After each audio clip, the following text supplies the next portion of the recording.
नमस्कार, मैं संदीप तिवारी आप सभी का सीटेट के मैथ्स के पेपर सोल्यूशन में स्वागत कर रहा हूं। आपने अभी 2 दिन सीटेट का पेपर देखा है। आज आप 15 दिसंबर को हैं और आपने 14 तारीख का जो दोनों पेपर दिया था, जिसमें सीटेट का जूनियर पार्ट जो पेपर 2 था और प्राइमरी पार्ट जो पेपर 1 है, दोनों के सोल्यूशंस मैं प्रोवाइड करूंगा। इस वीडियो सेशंस में मैं पेपर 2 का सोल्यूशन प्रॉपर कवर करा रहा हूं। आंसर की आपको मिल चुकी थी, एक एक प्रश्न की प्रॉपर डिटेल्ड व्याख्या की रिक्वायरमेंट्स थी। हर एक प्रश्न के प्रॉपर सोल्यूशन को समझने की जरूरत थी, जिससे कि आगे की तैयारियों में भी इसका उपयोग कर सके और इस परीक्षा के उन प्रश्नों का आकलन भी कर सके जो आपने खुद हल किए हैं या कहीं से आपके मन में डाउट रहा हो। मैं डिटेल्ड व्याख्या करने चल रहा हूँ, प्रत्येक सवाल को सॉल्व करने चल रहा हूँ।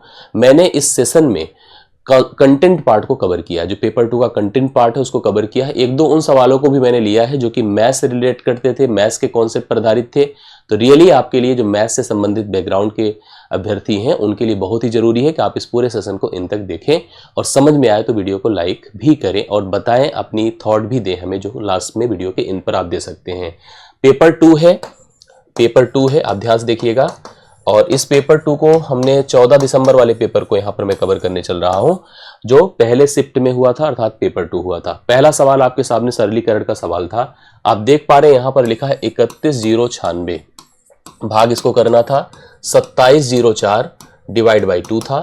इसके बाद प्लस यहाँ पर 0.6738 है, 0.63 है, प्लस 0.059 है, माइनस 0.79 है। अब इसका सोल्यूशन देखिए कैसे हो पाएगा, प्लीज इसको अच्छे से समझिएगा। 2 से इसको हम भाग कर दे, 2 से भाग करने पर सिंपल सा 2 1 के 2, 2 3 6, 2 5 10, 2 7 14, 1357। इससे जब इसको भाग करेंगे तो आपको सिंपली मिलेगा 23।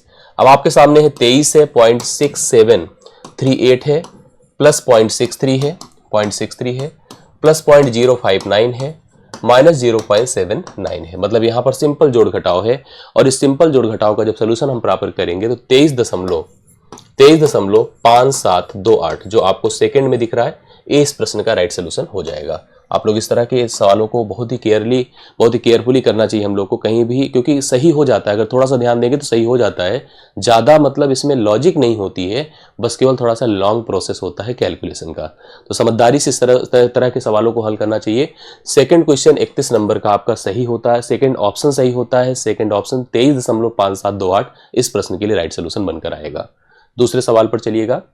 निम्नलिखित में किन मापनों, किन मेजरमेंट्स के लिए त्रिभुज एबीसी की रचना की जा सकती है?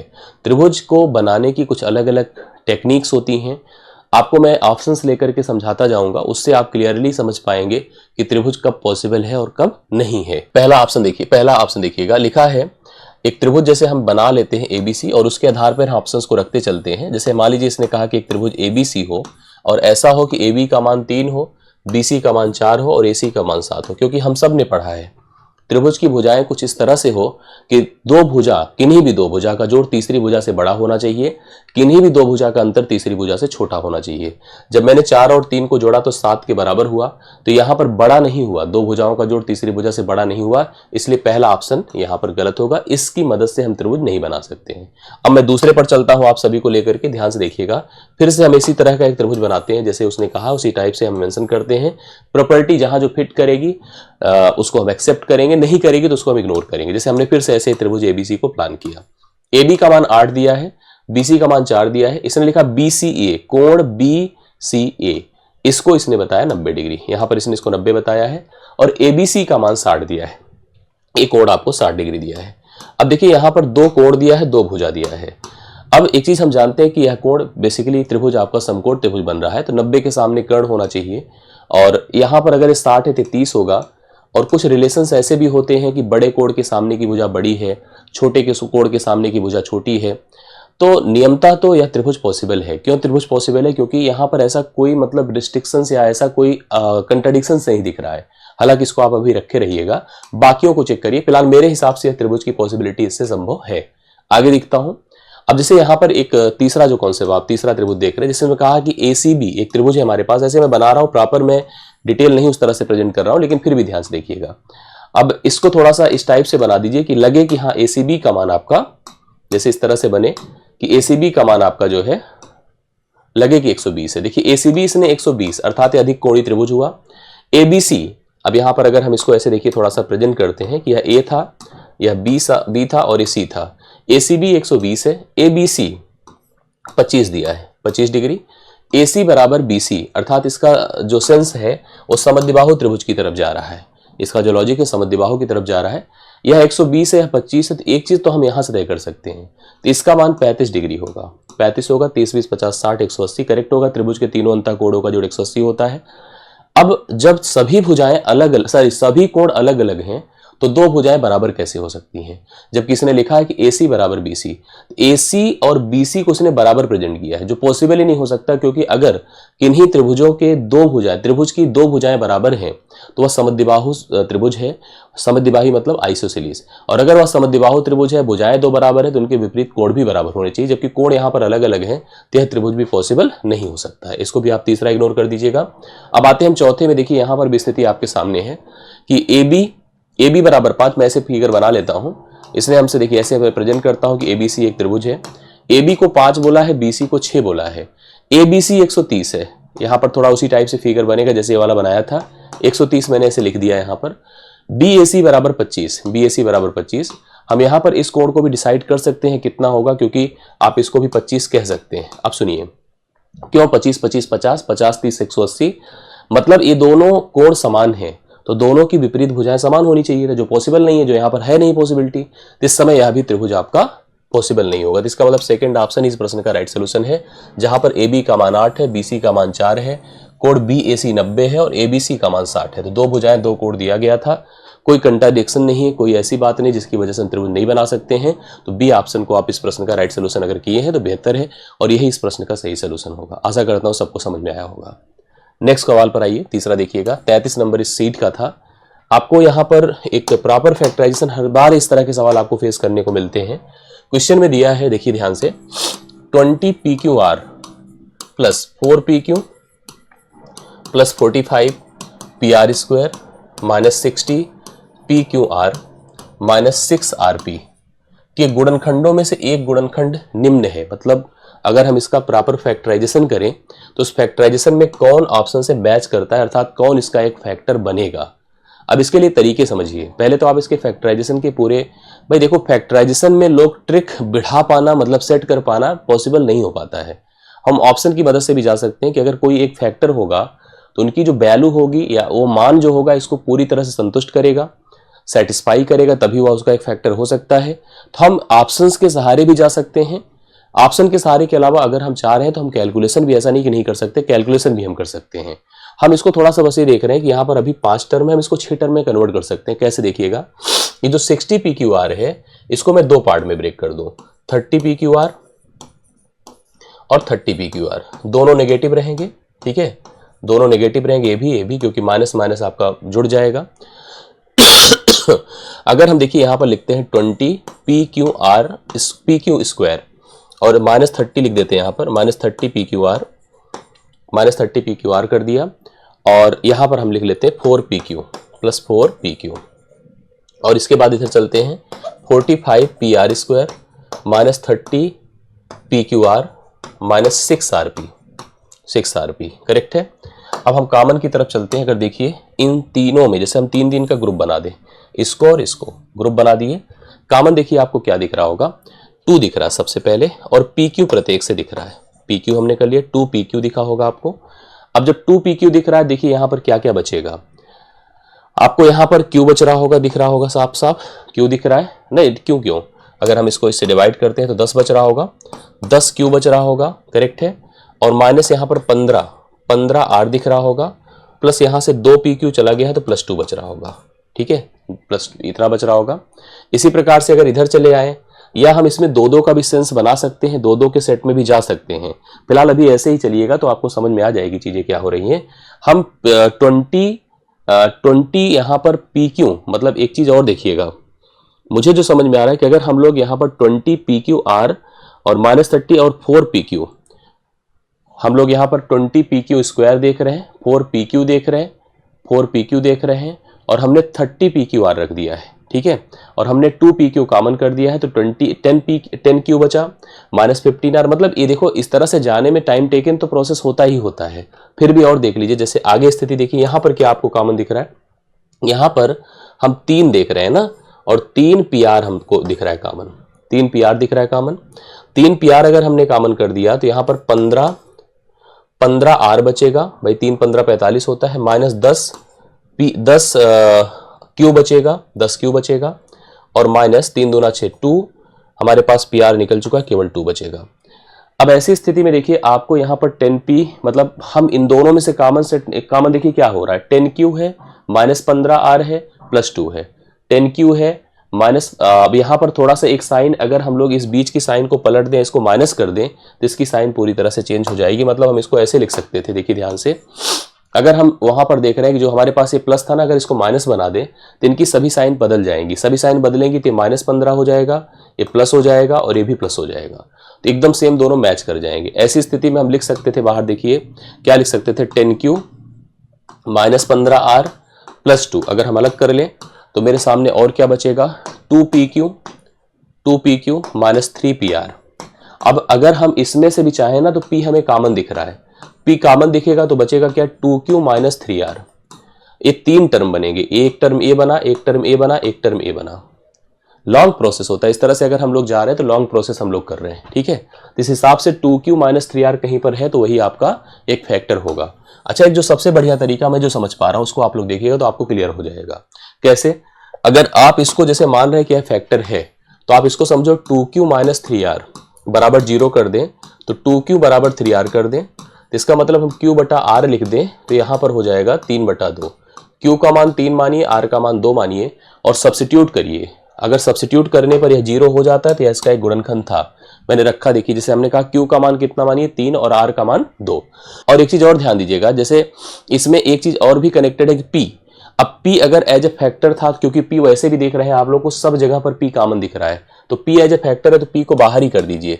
जब P बाहर हो चुका है, सब में P है, आप अगर चेक करिए सब में P है, तो यहाँ पर 20Q² है प्लस 4Q है प्लस 45R² है माइनस 60QR है माइनस 6R है।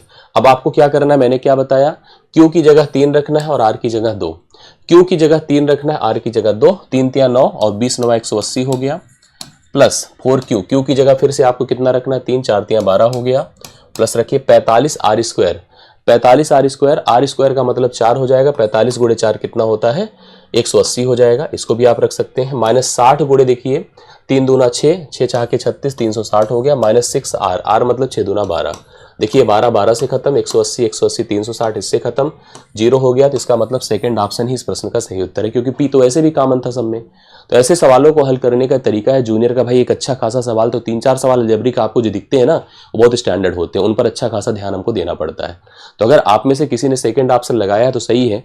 ये प्रोसीजर देखिए तब अच्छा होता है ना जब स्कूल में हम लोग हल करते हैं, क्योंकि वहां पर पूरे मार्क्स के लिए हमें सोल्यूशन करना होता है, तो हमें हर स्टेप को लिखकर दिखाना होता है, तो वहां पर इस तरह से जाना सही है। लेकिन बाकी अगर एग्जाम पॉइंट ऑफ व्यू से देखिए, जो हमने अभी ये प्रोसेस बताया ये परफेक्ट होगा करने के लिए, ठीक है। चलिए अगले सवाल पर आइए, 35वां नंबर।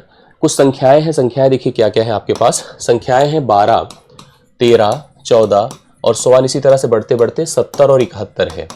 कार्डों पर लिखकर एक डिब्बे में रख दिया जाता है, कुछ ऐसे मतलब कार्ड थे, कार्ड पर इस तरह से नंबर 12 से लेकर के 71 तक हमने लिख करके डिब्बे में रख दिया। एक कार्ड पर एक संख्या लिखी हुई है तथा डिब्बे के अंदर बिना देखे हुए हाथ डाल करके कार्ड निकाला जाता है, तो इसकी प्रायिकता क्या है कि निकाले गए कार्ड पर एक ऐसी संख्या है जो कि अभाज्य नहीं है, जो कि क्या है, अभाज्य नहीं। हमें अभाज्य की अगर काउंटिंग पता है तो बहुत अच्छी बात है, और नहीं पता, अक्सर नहीं लोगों को पता होता, तो कैसे करते हैं आप उसको समझिएगा। प्रायिकता सब जानते हैं कि P of A is equal to n of A divide by n of S। देखिए दो प्रकार से हम चल सकते हैं, हम उन अंकों की या उन संख्याओं को जिनकी जो अभाज्य है उनकी प्रायिकता निकालकर 1 से घटा दें, क्योंकि होने की प्रायिकता और ना होने की प्रायिकता का जो योग होता है वो 1 होता है। अगर आपको किसी चीज के होने की प्रायिकता पता है तो नहीं होने के लिए आपको उसको 1 से घटाना पड़ता है। प्रायिकता हमेशा 1 से छोटी होती है और 0 से बड़ी होती है, 0 के बराबर होती है, 1 के बराबर या 1 से छोटी होती है, ना 1 से बड़ी हो सकती है ना 0 से छोटी हो सकती है। हमको अगर जैसे पहले पता करना हो कि 12 से लेकर के 71 तक कुल कितनी संख्याएं हैं, मैंने इसके पहले जब हम क्लास ले रहे थे उसमें भी बताया था कि अगर कभी ऐसे सीक्वेंस में नंबर दिया है तो काउंट करना भी बड़ा अजीब होता है कि कितने नंबर हैं। इसके लिए हमें क्या करना चाहिए, अंतिम से पहले को घटा दीजिए, आपने घटाया तो 59 आया, और 59 में एक जोड़ दीजिए तो इसका मतलब कुल 60 संख्याएं हैं। तो आपको इस लास्ट की वैल्यू तो 60 पता चल गई। अब हमसे कहा कि जो अभाज्य संख्या ना हो उनकी बात करिए। तो अभाज्य संख्या ना है ना, देखिए यहाँ पे लिखा अभाज्य नहीं है, तो अभाज्य कौन कौन सी हैं इसको भी हम डिसाइड कर सकते हैं। और कैसे कर सकते हैं, इसका सबसे बढ़िया तरीका, हालांकि आपको 1 से 50 तक अभाज्य पता हो और आगे पता हो तो हम बता सकते हैं कि 1 से 50 तक में 10 हो गई, और 5 और आगे देखेंगे तो 5 मिलेगी, तो कुल 15 टोटल हैं। तो 15 अगर कम कर दें 60 से तो 45 आएगा, मतलब इसकी जगह कितना आ जाएगा, 45 आएगा। तो 45/60 करें, 15 तिया 45, 15 चौके 60, 3/4 उत्तर आएगा। लेकिन एक दिखाना कि कैसे कौन अभाज्य है, इसके लिए मैंने आपको जब जब पढ़ाया होगा मैंने कहा था कि अगर कोई संख्या अभाज्य है और वह 3 से बड़ी है तो हमेशा 6n + -1 के रूप में होती है, अर्थात 6 के पहाड़े में आने वाली संख्या से या तो एक कम होती है या तो एक ज्यादा होती है। हम शुरू कहां से कर रहे हैं, 12 से, तो 12 के ऊपर चलिए तो 12 6 के पहाड़े में आता है, 18 होगा, ठीक है। 24 है, 6 का पहाड़ा कहां तक पड़ी है, 72 तक। 18 24 30 हुआ, 36 हुआ, ठीक है, 42 हुआ, 48 हुआ, हाँ 48 हुआ, 54 हुआ, 60 हुआ, 66 हुआ, 72 हुआ। अभी देखिए अभाज्य काउंट हो जाए कितने अभाज्य टोटल बन रहे हैं। इसके या तो पहले अभी 11 को लेने की जरूरत नहीं है, 13 लेना पड़ेगा हम लोग को। देखिए इसे सर्कल करते चल रहा हूं, 17 लेना है हम लोग को और 19 लेना है अभाज्य के रूप में, 23 लेना है, 25 नहीं ले सकते हैं, 29 लेना है और 31 लेते हैं, ठीक है 31 लेते हैं, 35 नहीं ले सकते हैं, 35 नहीं ले सकते, लेकिन 37 हम अभाज्य के रूप में ले सकते हैं, 41 ले सकते हैं और 43 भी ले सकते हैं, 47 ले सकते हैं, लेकिन 49 नहीं ले सकते हैं, है ना, 49 नहीं ले सकते हैं, 53 लेंगे और 55 नहीं ले सकते हैं, 55 नहीं ले सकते हैं, ठीक है। अब इसके बाद देखिए 60 के पहले 59 होता है, 59 ले सकते हैं और 61 ले सकते हैं, 65 नहीं ले सकते हैं, 65 नहीं ले सकते हैं, 67 ले सकते हैं, 71 ले सकते हैं और 73 भी ले सकते हैं। अब आप समझिएगा कितनी अभाज्य संख्याएं टोटल बन रही है, अगर काउंट करिए 1 2 1 2 3 3 4 5 6 7 8 9 10 10 11 12 13 14 15 13 14 15। अगर हम लोग यहाँ पर एक बार फिर से चेक कर लीजिए, ए 13 हो गया, 17 19 1 2 3 4 5 6 6 7, 37 भी था ना, 7 8 9 10 10 हो गया, इसको नहीं ले सकते, 11 12 12 13 13 के बाद 14, फिर आपका 15, क्योंकि हम 73 नहीं ले सकते ना, 72 के बाद हमें जाना ही नहीं है, हमें 71 ही तो रुकना था, 71 पे रुक गए हम लोग। तो कुल 15 अभाज्य संख्याएं हैं, तो हमें अभाज्य को तो लेना नहीं है, तो अभाज्य को अगर छोड़ दें 60 में से, भाई कुल टोटल संख्या कितनी थी 60, 60 में से अगर हम 15 निकाल दें तो 45 ऐसी होंगी जो अभाज्य नहीं है। तो जो अभाज्य नहीं है उसको आप लीजिए 45 और नीचे अपने पास टोटल है 60, रेशियो बनाइए 3/4 आया, जो कि ऑप्शन नंबर 3 में दिया गया है। तो बढ़िया सवाल था, इस तरह के सवालों पर आपको फोकस रखना चाहिए, ऐसे सवाल को ध्यान रखिए क्योंकि हमेशा पूछे जा रहे हैं जूनियर में।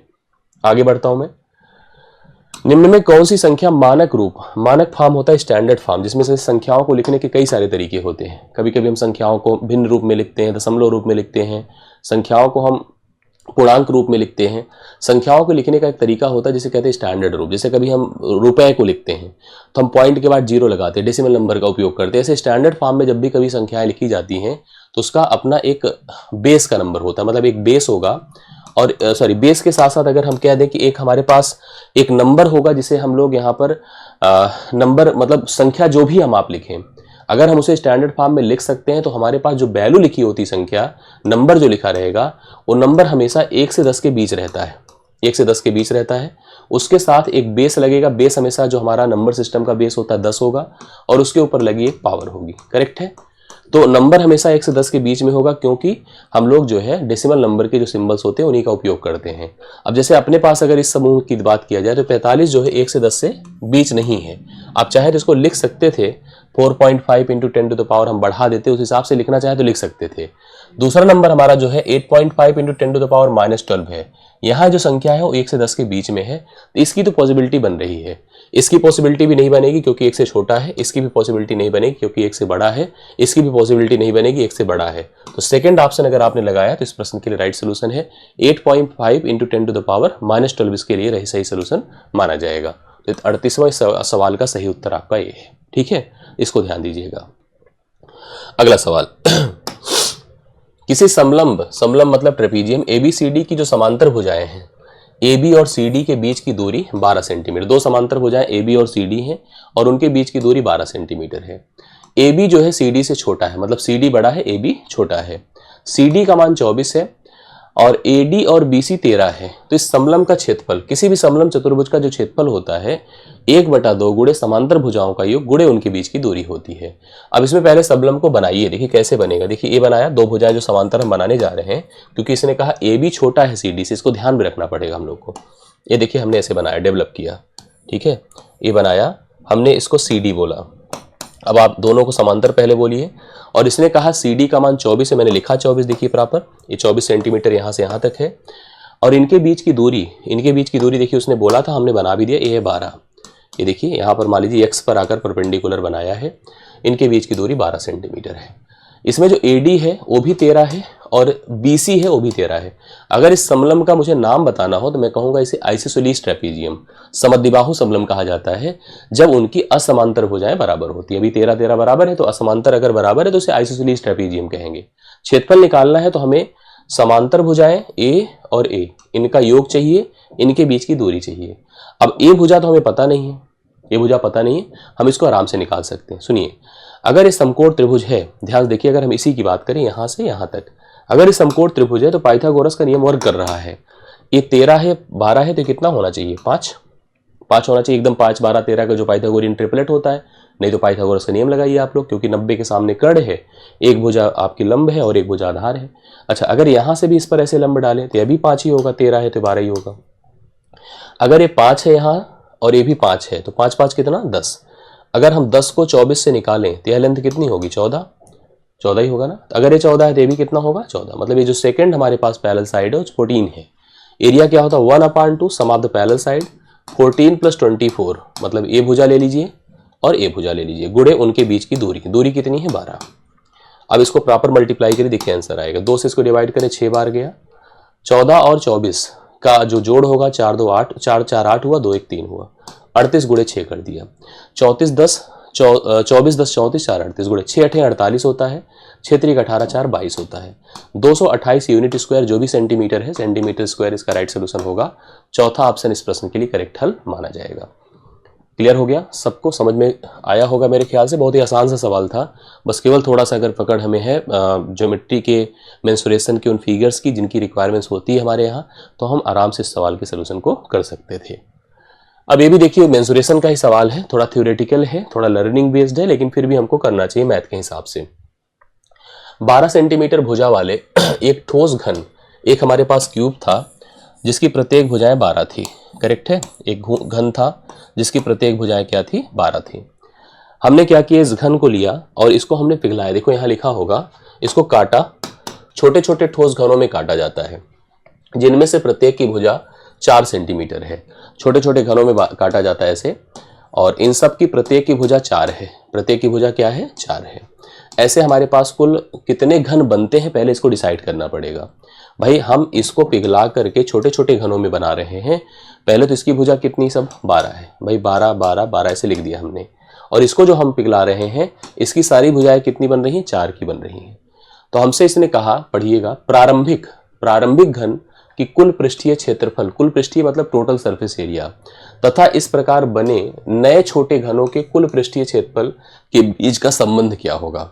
सबसे पहले इसके कुल पृष्ठीय क्षेत्रफल की बात करें, टोटल सरफेस एरिया, वो होता 6a वर्ग, मतलब 6 गुणे 12 का स्क्वायर। ए होगा इसका टोटल सरफेस एरिया।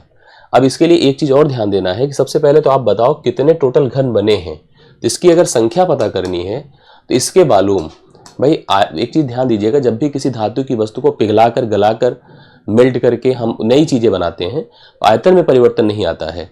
तो अगर हमें भुजाओं की संख्या पता करनी है तो इसका आयतन मतलब सभी भुजाओं का गुणनफल 12 गुणे 12 गुणे 12, इसकी सभी भुजाओं का गुणनफल 4 गुणे 4 गुणे 4, 4 तिया 12, 4 तिया 12, 4 तिया 12।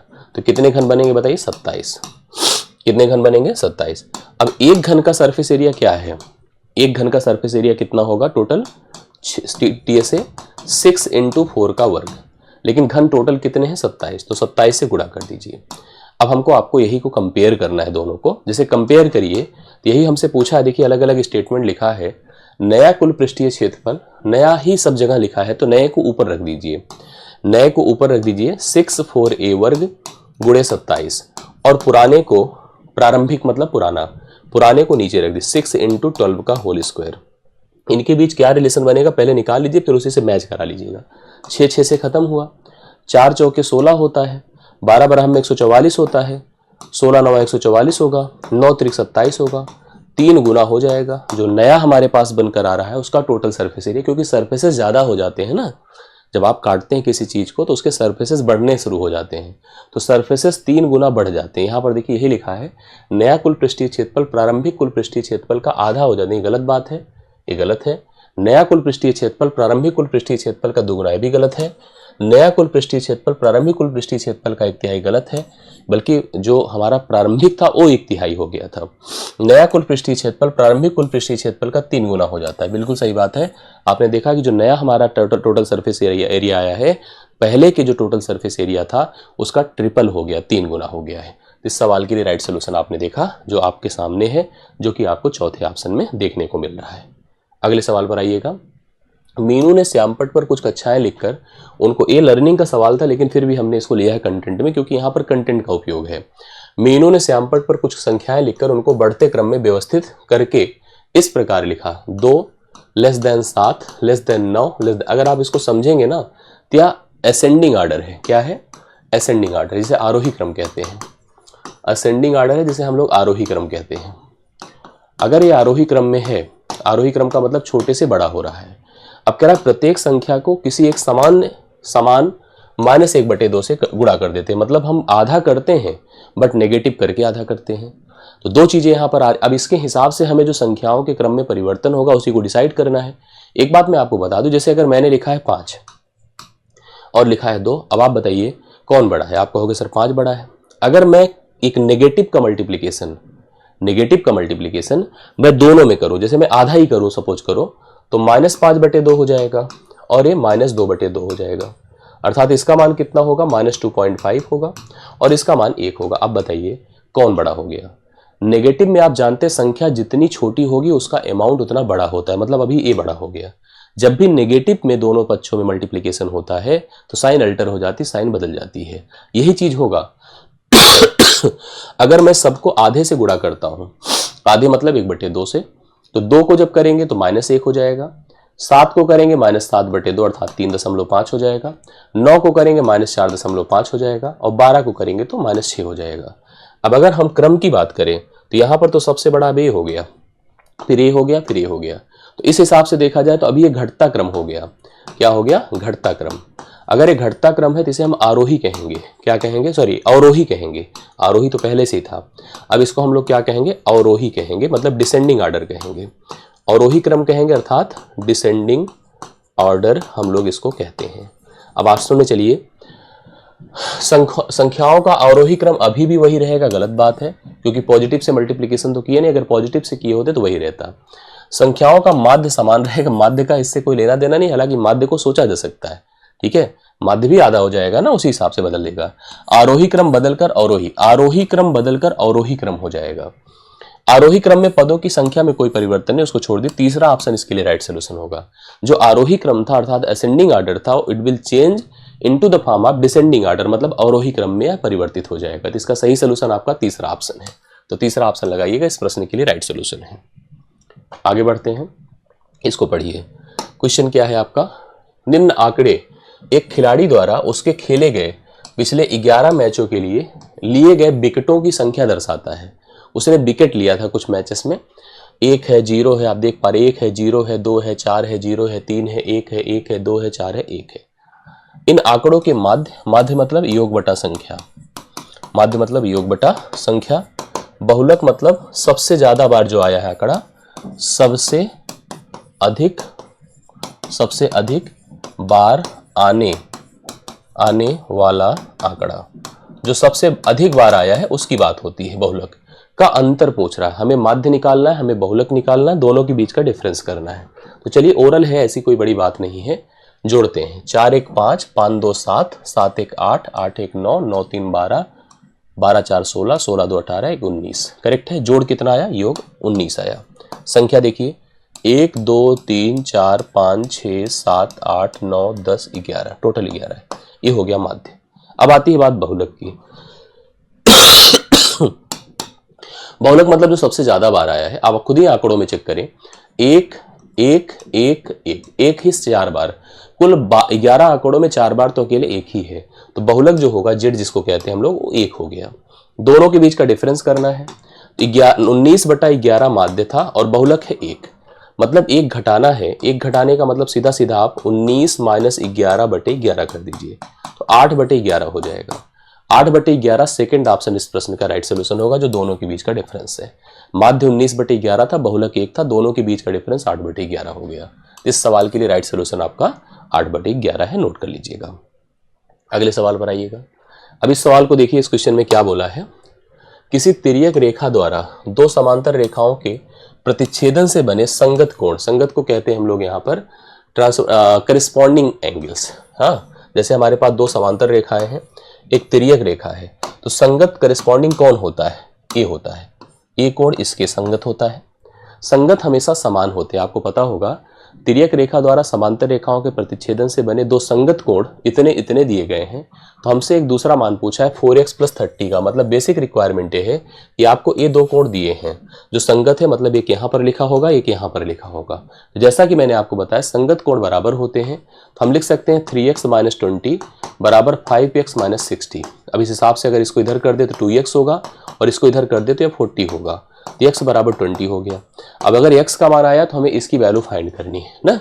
तो 4 × 20 + 30, तो 4 20 चौके 80, 80 × 80 + 30 कर दें 110 हो गया। तो सी ऑप्शन इस प्रश्न का राइट सोल्यूशन है। 110 डिग्री सेकंड ऑप्शन इस प्रश्न के लिए हम लोग नोट कर सकते हैं। तो 44वें का second option 110 degree correct answer बन जाएगा इस सवाल में आपके सामने। अगले सवाल पर आइएगा। एक 9 अंकीय संख्या है, डिविजिबिलिटी रूल पर सवाल आता ही है, आप जानते हैं। नंबर क्या देखिए, 5 है, 6 है, 5 है, x है, 9 है, 2 है, 7 है, 4 है और y है। मतलब दो अननोन आप यहाँ पर देख पा रहे हैं, एक तो y दिख रहा है यहाँ पर और यहाँ पर x है। 88 से विभाज्य है। 88 से कटना मतलब 11 से कटना और 8 से कटना। कोई संख्या अगर 8 से कटे और 11 से कटे तो 88 से कटेगी। तब हमसे 2x + 3y का मान पूछ रहा है। इसका मतलब हमको x निकालना और y निकालना है। जब ये दोनों निकल जाएंगे, दोनों को लाके सब्स्टिट्यूट कर देंगे यहाँ पर, तो आंसर आपके सामने आ जाएगा। कोई संख्या 8 से तब कटती जब उसके अंतिम के 3 अंक 8 से कटते हैं। अंतिम के 3 अंक 8 से कटते हैं। अब यहाँ पर 7 है, 4 है, निश्चित तौर पर एक संख्या ऐसी होगी जो 2 से कटेगी। y का मान मतलब 0 2 4 6 8 भी हो सकता है, लेकिन ये भी ध्यान देना है कि अंतिम 2 अंक 4 से कटे। 4 से कटने के लिए 0 भी हो सकता है, करेक्ट है, 0 भी हो सकता है, भी ध्यान दीजिएगा y का मान। इसके अलावा 0 भी हो सकता है, इसके अलावा 4 भी हो सकता है, 44 भी 4 से कटता है, 8 भी हो सकता है, 48 भी 4 से कटता है। 2 नहीं हो सकता क्योंकि 42 4 से नहीं कटता है, 6 नहीं हो सकता क्योंकि 46 4 से नहीं कटता है। बट 740 करके देखिए, 8 से नहीं कटेगा क्योंकि 8 9 72 होता है। 4 भी रख देने से 48 होगा, तो वो भी 8 से नहीं कटेगा। तो कुल मिलाकर 744 करते हैं, तो अर्थात y का मान तय हो गया 4 है। सुनिए क्यों, हमने कहा 744 करने से 8 9 72, 8 3 24, या 8 से कटने की स्थिति में केवल y का मान 4 होगा। अब y का मान 4 हो चुका है। y के मान जब 4 हो गए हैं, इसके बाद हमें डिसाइड करना है कि x का मान क्या होगा। इसके लिए जो नियम होता है किसका, 11 की डिविजिबिलिटी का, उसको फॉलो कर। जैसे नंबर को थोड़ा फिर से एक बार लिखूंगा। 5 है, 6 है, 5 है, x है, 9 है, 2 है, 7 है, 4 है और y की जगह हमने क्या लिख दिया, y की जगह हमने 4 लिख दिया और x की जगह a अननोन है। अब यही दो चीज को हमें ध्यान देना है, ठीक है। हमने जो पढ़ा है कई तरह से, हमने 11 की डिविजिबिलिटी बताई है, हमने 2 2 का पेयर लिया है, डिफरेंस लेकर के हम कर सकते हैं। आप चाहें तो इधर से अभी डिफरेंस 2 2 का करना शुरू कर दीजिए, तब भी आप उनके जोड़ को 11 की डिविजिबिलिटी में ला सकते हैं। एक एक के अंतराल पर अंकों को जोड़ कर जा सकते हैं, ऐसे जैसे हम चल रहे हैं। ये देखिए बहुत कॉमन मेथड होता है इसका ना, 7 4 11, 11 9 20, 20 5 25, 25 5 30, अगर जोड़ा तो 30 आए। एक बार फिर जोड़िए, 7 4 11 9 20, 20 5 25 35। अब इधर से चलते हैं हम लोग, यहाँ पर देखिए ध्यान से, 4 4 2 6, 6 + x + 6, ये देखिए। तो हमारे पास देखिए 4 2 6, 6 6 12, 12 + x हो गया। अब 12 + x हो गया, ऊपर 30 है। कब 11 से कटता है, जब दोनों या तो बराबर हो, दोनों या तो बराबर हो, या तो उनका डिफरेंस बराबर। क्यों बराबर के लिए, इसलिए क्योंकि उनका डिफरेंस 0 हो जाए, या तो उनका जो डिफरेंस हो 11 के पहाड़े में आए। ऐसा क्या हो सकता है, कैसे हो सकता है, इसको सोचिए। मतलब इसके लिए जैसे हम अब डिफरेंस की अगर बात करें, क्योंकि देखो x की जगह पे अगर हम कुछ भी ऐसा एक अंक का रखेंगे, क्योंकि अंक एक ही रखना है, तो वह जीरो तो नहीं ला सकता है। बाकी के लिए जैसे हम ऐसे सोचते हैं कि 11 के पहाड़े में आए तो हमने लिखा 30 माइनस 12 प्लस एक्स बराबर हमने 11 कर दिया, करेक्ट है। ये देखिए 18 हो गया, 18 प्लस एक्स बराबर हमने यहाँ पर 11 कर दिया। तो एक्स का मान आप सोचो तो कितना हो जाएगा, -7 हुआ। अब -7 यहाँ पर हम रख नहीं सकते, हम सबको पता है इसका -7 का सेंस क्या बन रहा है। अगर 12 7 19 करिए, देखिए ये हो सकता है +7, मतलब अगर हम चाहें तो यहाँ पर x का मान 7 रख सकते हैं, क्योंकि अगर 7 रखेंगे तो 12 7 कितना होता है 19, और 30 और 19 का डिफरेंस 11 होता है। तो x का मान आप 7 ले सकते हैं, x का मान 7 ले लिया, y का मान 4 ले लिया। अब उठा के रख दीजिएगा, 2 गुणे 7 है, 3 गुणे 4 है, 7 दूना 14 है और 3 चौके 12 है, 26 आएगा इसका आंसर, जो कि आपको पहले ही ऑप्शन में दिख रहा है। तो पहला ऑप्शन 26 इस प्रश्न के लिए राइट सोल्यूशन है। आप देख पा रहे हैं, क्योंकि हमें वैल्यू निकालनी ही थी x और y की, जब निकालते तभी हम लाकर इस स्टेटमेंट में पुट कर पाते, तभी जाकर के हमें आंसर मिल पाता। तो आशा करता हूं ये भी क्लियर हुआ होगा आप लोगों का। पहला ऑप्शन है 26 इस प्रश्न के लिए राइट सोल्यूशन है। अगला क्वेश्चन देखिएगा, ये भी एक समांतर चतुर्भुज का प्रश्न है। समांतर चतुर्भुज के नियम आपने पढ़े हैं तो आपको पता होगा। PQRS एक समांतर चतुर्भुज है ना, समांतर चतुर्भुज ऐसे बना लेते हैं हम लोग। ये देखिए PQRS, PQR और S, ये PQRS एक समांतर चतुर्भुज है। फिर सुनिएगा, इसमें कहा है कि जो PQ है ना 4x + 1 है, और QR कितना है, ये 26 है। RS कितना है, RS ये है देखिए 25 है, और PS जो है 2y - 3y है, सॉरी नॉट 2y, 3y - 1 है, ठीक है। समांतर चतुर्भुज में नियम क्या होता है, जो विपरीत भुजाएं होती हैं वो समान तथा समांतर होती हैं। विपरीत भुजाएं समान तथा समांतर होती हैं, अर्थात यह भुजा इसके समांतर और बराबर होगी, यह भुजा इसके समांतर और बराबर होगी। तो यहाँ पर 4x + 1 बराबर 25 कर दिया, तो 4x बराबर यहाँ पर 24 होगा, x बराबर 4 × 24 6 होगा। x का मान तो 6 आ गया। इसी प्रकार से अगर हम इसको कनेक्ट करते हैं, क्योंकि यह मान कितना दिया है, जो RQ है, जो QR आप कहेंगे जिसको, ये 26 है ना, ये 26 है।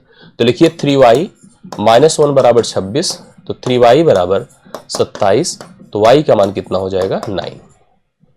अब हमें x का पता चला, y का 3x + 2y, तो 3 गुणे x की जगह 6 रखिए, प्लस 2 गुणे y की जगह 9 रखिए, 3 × 18, दोनों 18, 18 बताएं कितना 36। सेकेंड ऑप्शन इस प्रश्न का राइट सोल्यूशन है। 36 आप लोग नोट कर सकते हैं, 36 46 का सही उत्तर होगा, जो सेकेंड ऑप्शन में अवेलेबल है। आगे बढ़ता हूं। अब देखिए इस तरह के लीनियर पर भी प्रश्न आपको लगातार दिख रहे हैं, तो लीनियर पर भी इस प्रश्न को बहुत ध्यान से देखिएगा। लिखा है 4x - 4 / 7 - 1 बराबर 5 - x बटा 3 है, प्लस x है। इसका हल है, दोनों मतलब एक रैखिक समीकरण है, तो हमसे 11k प्लस, अच्छा एक चीज, इसका हल जो है k है, मतलब x बराबर जो है k है, वो डिपेंड करता है, x निकाल लो बात वही है, चाहे x निकाल कर k की जगह रख दें, एक ही चीज है। मतलब आप यहां से x निकाल दो और x को k के बराबर कर दीजिएगा। जब बराबर होगा तो हमें जो जरूरत है वो 11k की प्लस 18 बटा 11k माइनस, हो सकता है 11k का मान ही आ जाए -12। अब आपको क्या करना है, x की जगह पर k रखना है, या ना भी रखो डायरेक्ट करो, वही x को k मान लीजिएगा। डायरेक्ट करते हैं हम लोग, कोई ऐसा बहुत घबराने की बात नहीं होती है। एक घटना है, इसमें इतना जुड़ना है, एलसीएम सोचते चलिएगा, और यहाँ पर 7 आया तो x अभी 7 7 से कटी जाएगा, x - 4 - 7 हो जाएगा। इधर चले तो 3 हमने ले लिया, 3 कटा तो 5 - x प्लस 3x हो गया।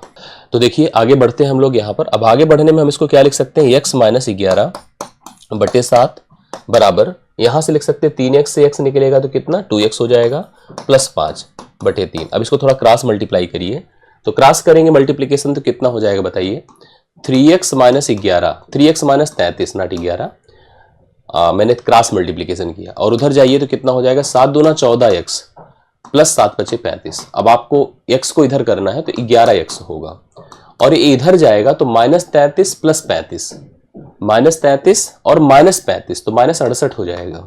माइनस कितना हो जाएगा 68। तो आपने देखा 11x का मान तो -68 आ गया है, ठीक है।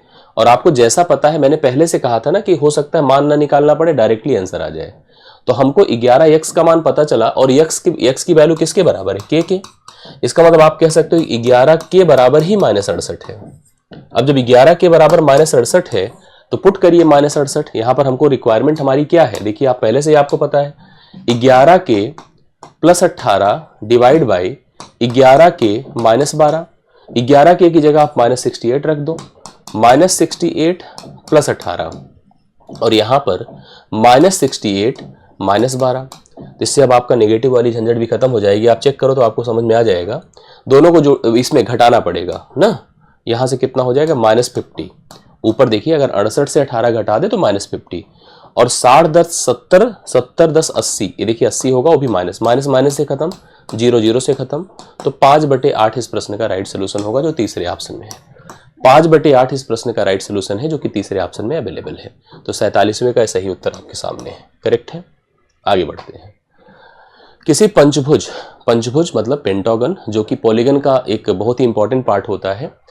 ABCDE में कोण सारे दिए हैं, A का मान, B का मान, C का मान, D का मान और E का मान। हमसे 2x + 10 पूछा है, तो x की वैल्यू निकलेगी तभी पॉसिबल है जब सभी कोण दिए हैं। और आपको बता दूं कि जो पेंटागन है जिसे पंचभुज कहते हैं, जिसे हम पंचभुज या पेंटागन कहते हैं, किसी भी पेंटागन के सभी अंतः कोणों का योग क्या होता है, n-2 इंटू 180। n-2 इंटू क्या होता है 180। कोई भी हो पंचभुज, कोई भी मतलब पॉलीगन हो, तो उस पॉलीगन हो या पॉलीगन में कोई भी पेंटागन, हेक्सागन, क्वाड्रिलेटरल कुछ भी हो, उसके सभी अंतः कोणों का जोड़ n-2 इंटू 180 होता है। पंचभुज में, क्योंकि पेंटागन में पेंटागन को पंचभुज कहते हैं, तो n बराबर 5 होगा, मतलब 5 भुजाएं होगी। तो आप लिख सकते हैं 5 - 2 गुणे 180, तो 3 गुणे 180 होगा, मतलब 18 × 3 = 54, 540 डिग्री के सभी अंतः कोणों का जोड़ होगा। सभी कोणों को जोड़ लीजिए। जो कोण आपको दिए गए हैं, A का मान 2x + 9, ठीक है। कोण B का मान देखते जाइए 2x + 1, 2x + 1। कोण C का मान 2x - 1। कोण D का मान, कोण D का जो मान है 2x + 5 है। और फाइनली कोण E जो आपको दिया गया है वो आपको 2x - 4 दिया है। सभी एंगल्स को जोड़िए और जोड़ करके इसको 540 के इक्विवेलेंट करिए। 2 2 4 2 6 2 8 2 10, हम लिखे 10x। 9 1 10 और 10 5 15, 15 से 5 निकालेंगे तो 10 ही आएगा, तो आपको मिलेगा +10। फिर से एक बार चेक करिए, 9 1 10, 10 में से 1 निकला 9, 9 5 14 में से 4 निकला तो +10 ही आएगा, ठीक है। 10x + 10 बराबर हमने 540 लिख दिया। तो 10x बराबर अगर 10 घटेगा तो 530 होगा। x बराबर अगर देखा जाए तो 53 हो गया। x बराबर कितना हो गया 53, 10 से भाग करने पर। हमसे पूछा है 2x + 10 ना, 2 गुणे 53, x की जगह पर +10 कर दीजिए, तो 53 दूना 106 होता है। 106 में 10 जोड़ दीजिए, 116 हो जाएगा। अब 116 डिग्री देखिए सेकंड ऑप्शन में इस प्रश्न का राइट सोल्यूशन आपको दिख रहा है। बहुत ध्यान से देखिए, आराम से सोल्यूशन हो जा रहा है, ऐसी कोई बहुत बड़ी बात नहीं किसी प्रश्न को लेकर के। आप अच्छे से इसको कवर करिए, 51वां आपका डन होता है और इसका सही उत्तर आपका 116 डिग्री आता है। ठीक, अगले सवाल पर चलते हैं। अगला सवाल देखिए, इस टाइप के क्वेश्चंस हम करवाए भी थे और इस टाइप का क्वेश्चन एक फिक्स क्वेश्चन होता है सीटेट के जूनियर में हर बार। थोड़ा बहुत भी जिसको मतलब अगर डाउट रहता है, अलजेब्रिक पर कमांड नहीं होता है, उनकी वर्किंग लाइक अनलाइक टर्म्स के बारे में जानकारी नहीं है, उनका गलत होना तय है। लेकिन अगर थोड़ा सिंसियरिटी है तो इसका सोल्यूशन आप जरूर कर लेंगे। ए की वैल्यू आपको एक क्वाड्रेटिक इक्वेशन दिया है, बी की वैल्यू भी क्वाड्रेटिक इक्वेशन दिया है और सी की वैल्यू भी आपको एक क्वाड्रेटिक इक्वेशन दिया। बहुत ध्यान से देखिएगा, डी की वैल्यू भी इसी प्रकार से क्वाड्रेटिक डी की वैल्यू भी आपको इसी प्रकार से क्वाड्रेटिक इक्वेशन दिया गया है। आपसे कहा है a + b + c जोड़िए, उसमें d घटाइए, तो बराबर होगा px² + qx + r। मतलब जो बनेगा वो भी क्वाड्रेटिक ही होगा। हमें उसकी कंपैरिजन, उसकी तुलना करनी है। तुलना करके हमें p q r का मान निकालना है, फिर p + q + r करना है। तो पहले आप पूरा जो सोल्यूशन इसने जैसे हमसे कहा है कि तीनों को स्टार्टिंग के जो है इनको जोड़ लीजिए, जोड़ करके जो फोर्थ है उसको घटा दीजिए। घटाने से जो क्वाड्रेटिक बनेगा उनके गुणांकों को लीजिए, x² का गुणांक p मानिए, x का गुणांक q मानिए और जो कांस्टेंट टर्म है उसे r मानिए और ले जाकर उन सभी को जोड़ दीजिए। आइए करते हैं। आपको एक बात बता दूं कि अलजेब्रा में जब भी कभी कोई इक्वेशंस अलग अलग नेचर के होते हैं तो लाइक टर्म ही जुड़ते हैं। मतलब जो x² वाले गुणांक होंगे एक साथ ऐड होंगे या सब्ट्रैक्ट होंगे, जो x के गुणांक वाले होंगे एक साथ लगाए जाएंगे। इसी प्रकार से होता है। जैसे यहाँ पर अगर हम a b c तीनों की बात करें और a b c के मान ऊपर लिखे गए हैं, तो मैं 3x², ध्यान से देखिएगा, 3x² माइनस 2x², मैं एक साथ अगर जोड़ रहा हूं तो माइनस 2x² माइनस 4x², और अगर ये माइनस है d वाला, तो d की वैल्यू अगर x² पॉजिटिव है तो उसको हम माइनस x² कर दें। समझ रहे हैं ना? एक हम x² वाला पूरा सोल्यूशन कर रहे हैं, देखिए कितना हो गया। इसके साथ एक मानिए इसको, 4 1 5 2 7, 7 निकला 3 से, तो माइनस 4x² हो गया। माइनस क्या हो गया? 4x² हो गया। अब इसको समझ गए होंगे। 4 2 6 1 7, 7 में से 3 निकला तो 4 आया, और नेगेटिव में माइनस 4x² हो गया। अब x वाले टर्म की बात करिए, minus 8x plus 12x, plus कितना हो गया? 12x। और उसके बाद इधर तो कोई x है नहीं, उधर है, तो उसको हम माइनस को क्या कर देंगे? प्लस बना देंगे, प्लस x हो जाएगा। तो 12 1 13, 13 में से 8 निकलेगा तो 5 हो जाएगा, तो 5x इसको हम लिख सकते हैं। इसी प्रकार से कांस्टेंट लीजिए, इसका c है 11 है, ठीक है, इसमें है ही नहीं है, उसमें प्लस 7 है, प्लस 7 करिए, और फाइनली यहाँ पर हमारे पास माइनस है, तो माइनस भी आपका, क्योंकि d के साथ नेगेटिव लगा है तो माइनस आपका प्लस हो जाएगा, और प्लस में कितना हो जाएगा? 11 हो जाएगा। 11 7 18, 18 10 28 1 29 हो जाएगा, यह 29 हो गया। करेक्ट है। अब हम पूरा सोल्यूशन करते हैं। अब इसने हमसे कहा कि देखो, अब इसको अगर हम कंपेयर करेंगे तो यह हो गया minus 4x² plus 5x plus 29। अब इसकी तुलना हम किससे करेंगे? px² plus qx plus r से। तो तय हो गया कि p का मान कितना आ गया? p का मान आ गया -4, q का मान कितना आ गया? 5, ठीक है, और r का मान कितना आ गया? 29। हमें p plus q plus r करना है, तो p की जगह -4, q की जगह 5 और r की जगह 29। 29 5 34, 34 में से 4 निकलेगा तो 30। इसका थर्ड ऑप्शन राइट सोल्यूशन होगा, 30 इसके लिए करेक्ट आंसर होगा। आप सभी लोग इसको नोट कर लें। तो 52वें का जो कि आपके इस पेपर का पार्ट था, उसका 30 जो थर्ड ऑप्शन में आपको राइट सोल्यूशन दिख रहा है, आई होप आपको समझ में आया होगा। अगले सवाल पर बढ़िएगा। 54 देखिएगा, 8000 की एक राशि, देखिए इन सवालों में भी बड़ा कंफ्यूजन होता है, इसके कई कारण है, मैं बता रहा हूँ। 8000 की एक राशि है, 7.5% वार्षिक दर है, x वर्ष में साधारण ब्याज पर 9,500 रुपए हो जाती है। मतलब ये प्रिंसिपल था, ठीक है, और ये आपको अमाउंट मिला है। तो यहां से हम एक चीज समझ गए कि SI, क्योंकि यहां पर साधारण ब्याज की दर लिखा है, तो SI आपकी 9,500 से हमने अगर 8,000 घटाया तो कितना मिला? 1500 SI हो गया। ब्याज की दर 7.5 है और समय है x। हम साधारण ब्याज के हिसाब से अभी की स्थिति में x का मान, क्योंकि आगे जरूरत उसी की है, हम x का मान अर्थात समय को हम निकाल सकते हैं। साधारण ब्याज को जब जब भी मैंने पढ़ाया हो, या आप जानते हैं कि मूलधन गुणे दर गुणे समय बटा 100 ही साधारण ब्याज होता है, मैंने कभी अगर पढ़ाया होगा तो मैंने ऐसे बताया होगा कि दर का समय से मल्टीप्लीकेशन करिए। जो 7.5% है, पहला काम उसको 7.5 बटा 100 करिए, दशमलव हटाइए तो 1 जीरो और बढ़ेगा, गुणे आप x करिए। 25 या 75 होता है, 25 चौके 140, अर्थात इसको हम 3x बटे 40 लिखेंगे, 3x बटे 40 लिखेंगे। अभी जो ऊपर 3x है ये आपका साधारण ब्याज है, और नीचे जो है वो आपका प्रिंसिपल है, ठीक है। ऊपर जो 3x साधारण ब्याज है और नीचे क्या है? प्रिंसिपल है। अब यहाँ साधारण ब्याज हम लोग का क्या है? 1500 है, और यहाँ मूलधन हमारा कितना है? 8000 था। अब हम इसकी तुलना कर डालते हैं। देखिए तुलना कैसे करेंगे? तुलना कुछ ऐसे करें, ये 2 जीरो इससे खत्म हो गए, 40 दूना 80 होता है, ठीक है, 3 पचे 15 होता है, तो 5/2 आया। जो समय है 5/2 अर्थात 2.5% हो गया। कितना हो गया? 2.5%। जो आपको समय दिया था वो 2.5% हो गया। अब 2.5% का हमारे पास समय है, मतलब सॉरी 2.5% समय नहीं बोला जाएगा, समय 2.5 वर्ष बोला जाएगा, गलत हम बोल रहे थे। दर तो आपको दिया था, समय हमारा 2.5 वर्ष हो गया। कितना है? 2.5 वर्ष। अब आगे पढ़िएगा। उसी राशि का, राशि मतलब प्रिंसिपल आपका जो 8,000 थी, 20% दर है, दर आपको दे दिया है उतने ही समय में, मतलब जो समय यहाँ पर था, समय कितना था? 2.5 साल। कितना मिश्रधन होगा? अब यहाँ अगर हम कंफ्यूजन में चले जाए और हम साधारण ब्याज के आधार पर हम मिश्रधन निकाल दे तो गलत होगा, क्योंकि इसमें ऊपर देखा करिए, जब ऐसे सवाल आते हैं यहाँ पर लिखा है इंटरेस्ट इज कंपाउंडेड एनुअली, इसका मतलब चक्रवृद्धि ब्याज की बात कर रहा है। यही गलती हो जाती है यहाँ पर। तो अगर हम चक्रवृद्धि ब्याज के हिसाब से चलेंगे, सुनिए, 20% को आप 1/5 लिखो, यहाँ प्रिंसिपल लिखो, यहाँ अमाउंट लिखो, 5 से 1 बढ़कर 6, फिर 5 से 1 बढ़कर 6। अब आपको लग रहा होगा कि अब क्या करें? अब सुनिए, क्योंकि अगला जो तीसरे साल हम चल रहे हैं तो उसमें हम आधे ही साल तक रुकेंगे। 2.5 साल का मतलब क्या होगा? 2 साल पूरा और आधा साल तीसरे साल का भाग है, तो वहां दर भी आधी हो जाएगी, 10% हो जाएगी। तो 10 का मतलब 10% 1/10 होता है, तो 10 से 1 जुड़कर 11 हो गया, 10 से जुड़कर 1 11 हो गया। आपसे क्या पूछा? मिश्रधन। तो अगर हम इसकी बात करें तो 5 पचे 25 धाम में 250 है, और इसकी बात करें तो 36 गुणे 11 है, 11 छके 66 है, 11 तिया 33 है, 39 है, 396 है।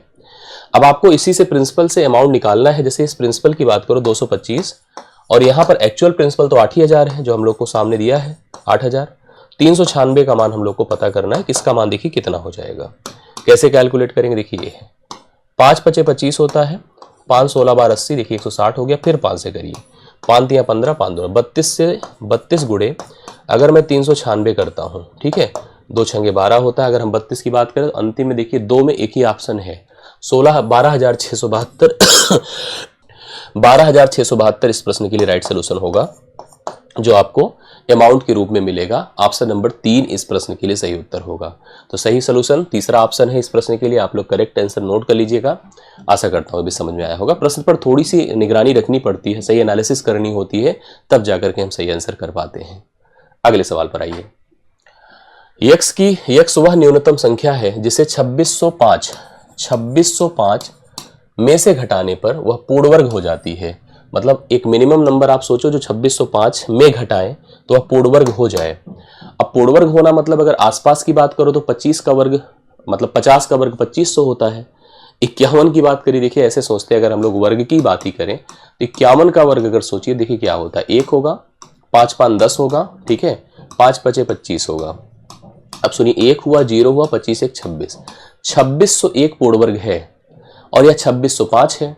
तो अगर 2601 पूर्ण वर्ग है तो कितना घटा है, 4। अगर हम 4 घटाएंगे तो यह संख्या पूर्ण वर्ग होगी।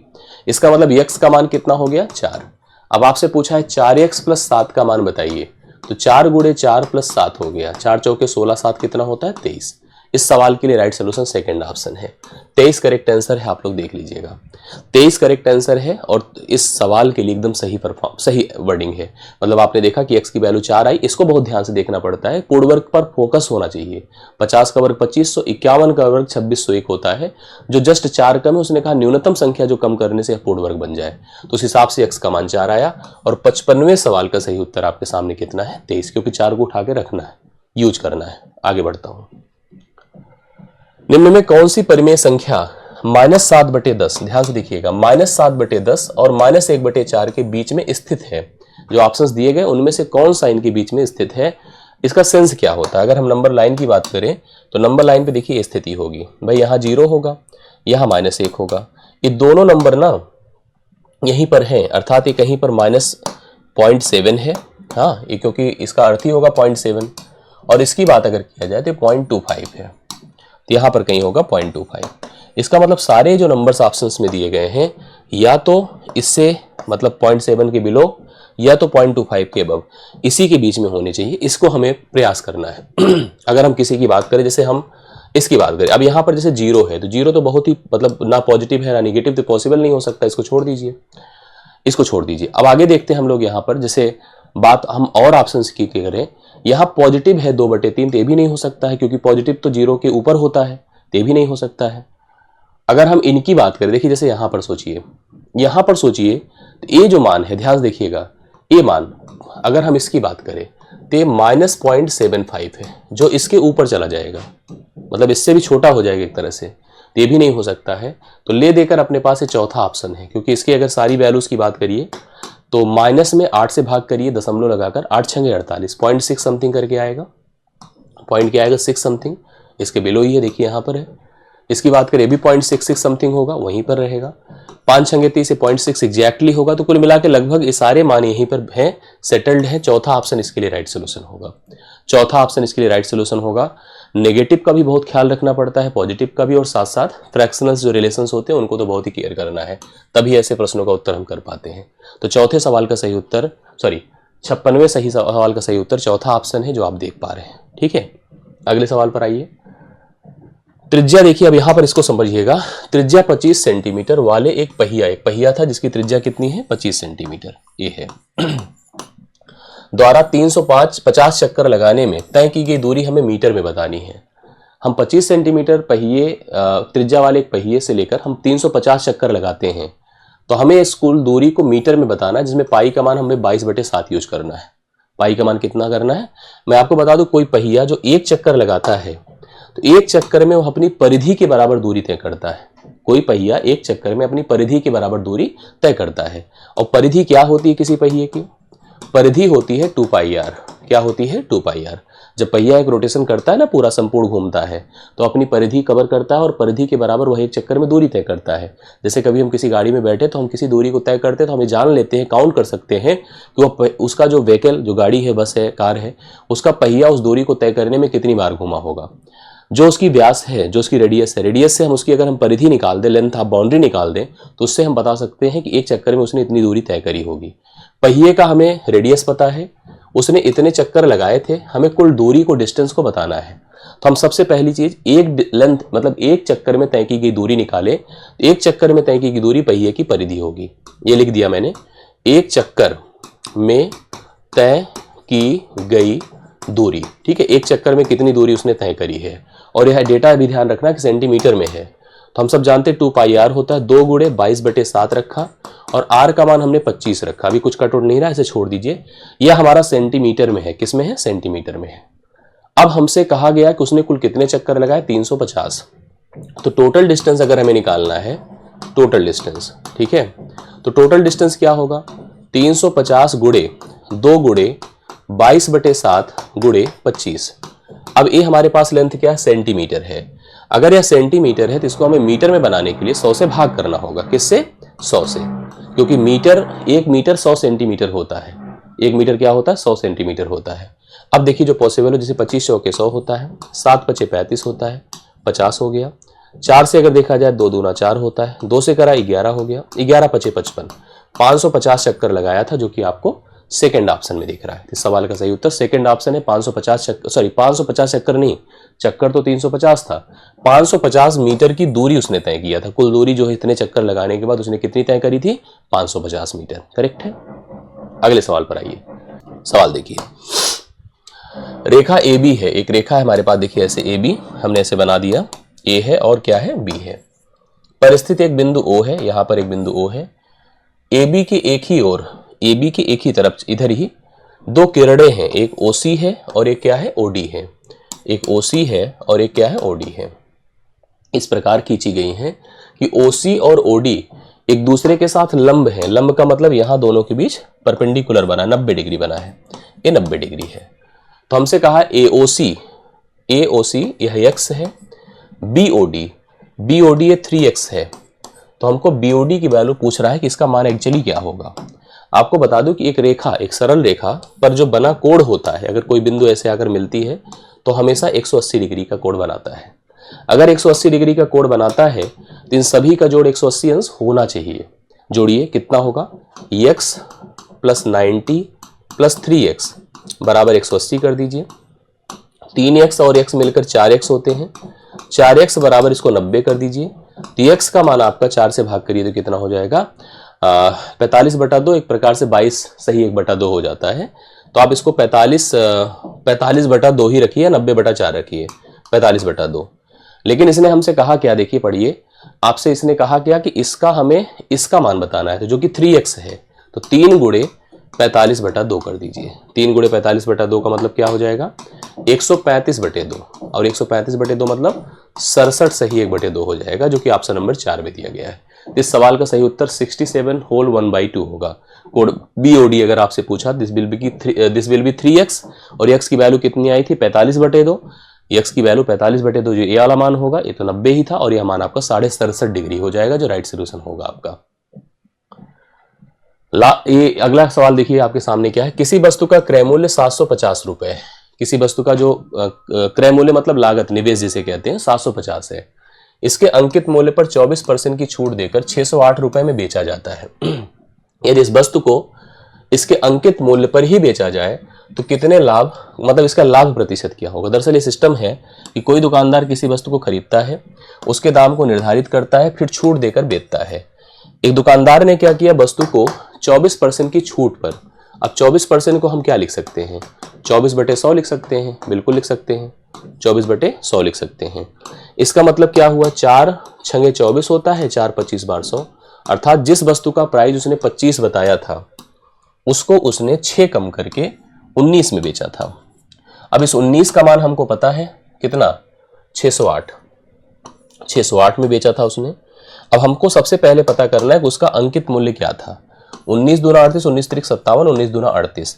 इसका इससे गुणा करें, 25 दूना 50 कि शून्य हासिल 5, 25 तिया 75, 5 80। अर्थात उसने वस्तु को कितना ग्राहक को बताया था, 800, और खरीदा कितने में था, 750 में। 750 में खरीद कर कोई अगर 800 में बेच रहा है तो अब यही तो कहा था ना, जितना प्रिंटेड है उतने, जैसे हम लोग सामान खरीदने जाते तो अक्सर हमको सामान एमआरपी पे मिलता है, वही स्थिति है कि 750 में खरीदा था, 800 में बेच रहा हूं। 800 में बेचने का मतलब देखिए हम कितने प्रतिशत का फायदा पा रहे, 0 0 से खत्म, 5 15 बार, 5 16 बार, 5 16 बार। और अगर हम 5 16 बार गए हैं, देखिए अब आप देखो कितना बढ़ा है, 1 बढ़ा है, मतलब 1 का लाभ हुआ। 1 गुणे 100 बटे आप 15 कर दीजिए, 5 तिया 15, 5 बिसाम में 100, 20/3 मतलब 6 सही 2/3% का लाभ है। 6 सही 2/3% का लाभ है, जो कि ऑप्शन नंबर आपको 4 में दिया है। ऑप्शन नंबर 4 इस प्रश्न के लिए राइट सोल्यूशन है, जो कि 6 सही 2/3। इसमें थोड़ा डाउट इधर उधर होगा, 5 से 1/3 है, 6 भी है, तो कंफ्यूजन में लोग रहेंगे, लेकिन सही उत्तर 6 सही 2/3% है। ये तो इस प्रकार से जो कंटेंट सेक्शन था सीटेट के पेपर 2 का, जो कि 14 दिसंबर को हुआ था, उसका एक कंप्लीट सोल्यूशन था। आपने देखा होगा प्रत्येक प्रश्न आपकी, मतलब प्रत्येक प्रश्न की प्रॉपर एनालिसिस हुई है, डिटेल्ड मैंने एक्सप्लेनेशन दिया है। अगर आपको कहीं डाउट हो किसी सवाल में तो आप जरूर हमें कमेंट कर दीजिएगा। बाकी हम आगे के सेशंस का भी आपको प्रॉपर क्लियर कंफर्मेशन, फिर आगे के इसके आगे के भी सेशन की हम प्रॉपर आपको एक एनालिसिस, प्रॉपर डिटेल सोल्यूशन मैं आपको प्रोवाइड कर दूंगा। अभी के लिए मेरी तरफ से इतना ही। बहुत बहुत धन्यवाद, थैंक यू सो मच। मिलते हैं अगले सेशन में।